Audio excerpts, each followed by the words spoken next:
tes travaux à faire cette semaine dans la section mathématiques. Je vais commencer en te mentionnant que tu dois pratiquer tes multiplications, c'est très important.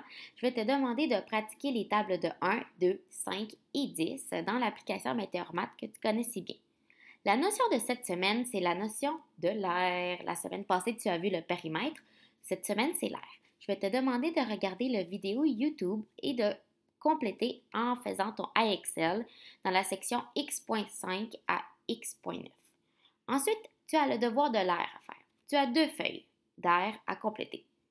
Par contre, comme tu vois si bien, tu as 4 feuilles dans ce document-là. C'est parce que j'ai mis le corrigé pour tes parents. Donc, je te prie de ne pas regarder le corrigé avant que tu n'aies terminé ton travail.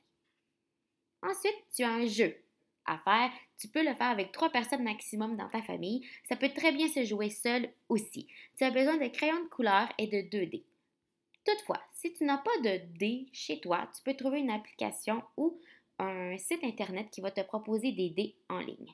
Donc, tu vas pouvoir t'amuser en faisant le jeu de l'air.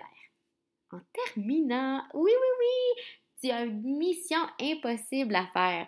Je vais te demander de colorier les zones que je te demande. Donc, tu vas devoir colorier le lit de Madame Cario, c'est-à-dire mon lit.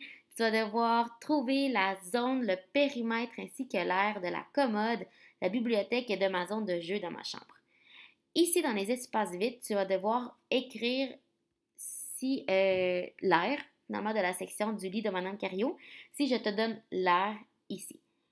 Tu remarques encore qu'il y a 2 feuilles. La mission impossible fait seulement une feuille, mais j'ai mis la deuxième feuille. C'est encore une fois le corrigé pour tes parents. C'est certain que ça ne sera pas la même réponse, mais au moins tu vas avoir une idée de ce que ça peut donner. Donc voilà les travaux cette semaine en troisième année. Bonne semaine!